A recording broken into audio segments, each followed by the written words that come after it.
2월 3일 수요일 새벽 말씀 묵상 시간입니다. 오늘 이 아침에도 하나님이 우리와 함께 하십니다.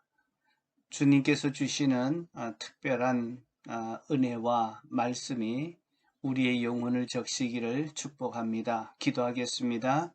하나님 아버지, 이 시간에 찾아오셔서 우리 몸에 손 얹어 주시고 하나님의 그 사랑으로 머리끝부터 발끝까지 우리를 안아주시고 터치하여 주시옵소서. 예수님의 이름으로 기도하옵나이다. 아멘. 성경 말씀 요한일서 3장 10절에서 18절까지 말씀입니다. 하나님의 자녀와 악마의 자녀가 여기에서 훤히 드러납니다. 곧 의를 행하지 않는 사람과 자기 형제 자매를 사랑하지 않는 사람은 누구나 하나님에게서 난 사람이 아닙니다. 여러분이 처음부터 들은 소식은 이것이니 곧 우리가 서로 사랑해야 한다는 것입니다. 우리는 가인과 같이 사람이 되지 말아야 합니다. 그 악한 자에게서 속한 사람이어서 자기 동생을 쳐 죽였습니다. 무엇 때문에 그는 동생을 쳐 죽였습니까? 그가 한 일은 악했는데 동생이 한 일은 의로웠기 때문입니다. 형제 자매 여러분, 세상이 여러분을 미워해도 이상히 여기지 마십시오. 우리가 이미 죽음에서 생명으로 옮겨갔다는 것을 우리는 압니다. 이것을 아는 것은 우리가 형제 자매를 사랑하기 때문입니다. 사랑하지 않는 사람은 죽음에 머물러 있습니다. 자기 형제 자매를 미워하는 사람은 누구나 살인하는 사람입니다. 살인하는 사람은 누구나 그 속에 영원한 생명이 머물러 있지 않다는 것을 여러분은 압니다. 그리스도께서 우리를 위하여 자기의 목숨을 버리셨습니다. 이것으로 우리가 사랑을 알게 되었습니다. 그러므로 우리도 형제 자매를 위하여 목숨을 버리는 것이 마땅합니다. 누구든지 세상 재물을 가지고 있으면서 자기 형제 자매의 궁핍함을 보고도 문을 닫고 도와주지 않으면 어떻게 하나님의 사랑이 그 사람 속에 머물겠습니까? 자녀되니 여러분, 우리는 말이나 혀로 사랑하지 말고 행동과 진실함으로 사랑합시다. 이 세상에는 두 종류의 자녀가 있습니다. 첫째는 하나님의 자녀요, 둘째는 마귀의 자녀입니다. 하나님의 자녀는 죄를 짓지 않습니다. 그리고 형제를 사랑합니다. 천국 시민의 신분증은 사랑입니다. 그리스도의 지표요 신분증은 사랑입니다. 부활을 체험한 그리스도인의 메시지도 사랑입니다. 11절 말씀에 보면 이것은 여러분이 처음부터 들은 소식인데 우리가 서로 사랑해야 한다는 것입니다. 그리스도인이 세상에 보여주어야 할 것은 큰 교회 건물이 아닙니다. 엄청난 교인의 수나 많은 헌금도 아닙니다.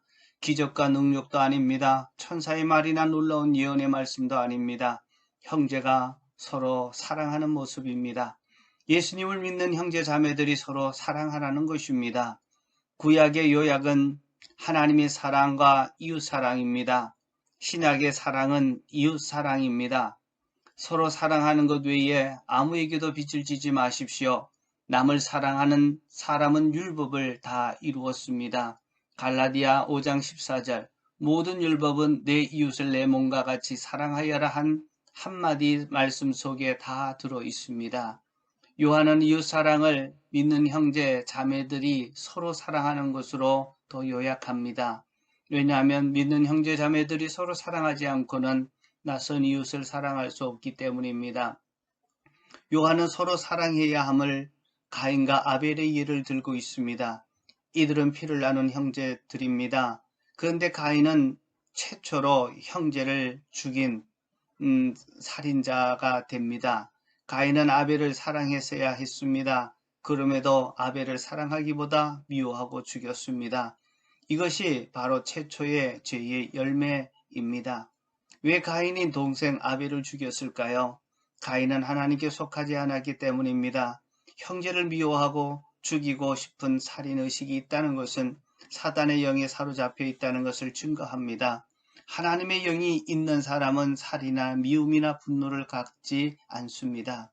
하나님의 사랑은 믿는 형제 자매 사랑으로부터 시작합니다. 믿는 형제 자매는 하나님을 아버지라고 부르는 영적 가족입니다. 영적 가족을 사랑할 때 이웃사랑도 가능하고 또한 하나님의 사랑도 가능합니다. 하나님의 영이 우리 안에 있으면 잘못하는 형제도 용서하고 사랑할 수 있게 됩니다. 믿음의 공동체 안에서 형제 자매들이 서로 사랑하게 되면 과연 어떤 변화들이 일어날까요? 첫 번째, 우리가 서로 사랑하고 용서하기 시작하면 반대로 세상이 우리를 미워하기 시작합니다. 13절에 보면 형제 자매 여러분, 세상이 여러분을 미워해도 이상히 여기지 마십시오. 예수님을 믿는 우리가 좋은 일을 하면 세상 사람들이 칭찬할 거라고 생각하지만 오히려 핍박을 받을 수 있고 부당하고 억울한 대우를 받을 수 있습니다. 세상 사람들이 서로 사랑하는 하나님의 사람들을 미워하고 부당하게 대우하고 핍박하기 때문입니다. 이것은 정상입니다. 이것 때문에 속상해하거나 낙심하거나 자존감을 떨어뜨리지 마십시오. 오히려 기뻐하십시오. 둘째, 믿음의 공동체가 서로 사랑하게 되면 사망에서 생명으로 옮겨지는 역사가 일어납니다. 14절에 우리가 이미 죽음에서 생명으로 옮겨갔다는 것을 우리는 압니다. 이것을 아는 것은 우리가 형제 자매를 사랑하기 때문입니다. 사랑하지 않는 사람은 죽음 가운데 머물러 있습니다. 사랑은 부활의 기적을 낳습니다. 생명이 있는 곳에 죽음이 사라지기 때문입니다. 예수님이 생명이기에, 예수님이 사랑이기에 죽음을 이길 수 있었습니다. 죽음을 이기는 것은 오직 사랑뿐입니다. 사랑하는 자는 죽음에 머물러 있지 않기 때문입니다. 형제를 미워하고 사랑하지 않으면 살인자요, 영원한 생명이 그곳에 머물러 있지 않다는 것을 본인이 압니다. 사랑하지 않으면 죽음이 득세합니다. 가위에 눌리듯 죽음의 그림자가, 사망의 그림자가 우리를 주장합니다. 늘 생각 속에 죽음을 생각하고 죽이고 싶은 살인의식이 떠나지 않습니다. 죽음, 미움, 살인, 분노가 내 마음에 머물러 있을 때 예수님의 사랑을 생각해야 합니다. 자기의 생명을 버리기까지 우리를 사랑하신 그 사랑 안에 머물러야 합니다. 십자가 앞으로 나아가 사랑을 묵상하며 나를 용서해 주신 주님을 바라보십시오. 주님이 나에게 생명을 주시며 부활의 능력과 기쁨과 감격을 덧입혀 주시던 때를 생각해 보십시오. 그리고 주님처럼 목숨을 바쳐 형제를 사랑하십시오. 내 힘으로 하는 것이 아니라 주님이 나를 사랑하신 것이 느껴질 때 그 사랑이 나를 이끌게 될 것입니다. 원수 같은 형제도 용서하게 되고 사랑할 수 있는 힘을 주실 것입니다. 17절 18절입니다. 누구든지 세상 재물을 가지고 있으면서 자기 형제 자매의 궁핍함을 보고도 마음의 문을 닫고 도와주지 않으면 어떻게 하나님의 사랑이 그 속에 머물겠습니까? 자녀되니 여러분, 우리는 말이나 혀로 사랑하지 말고 행동과 진실함으로 사랑합시다. 목원들 중에 생각나시는 분들이 계십니까?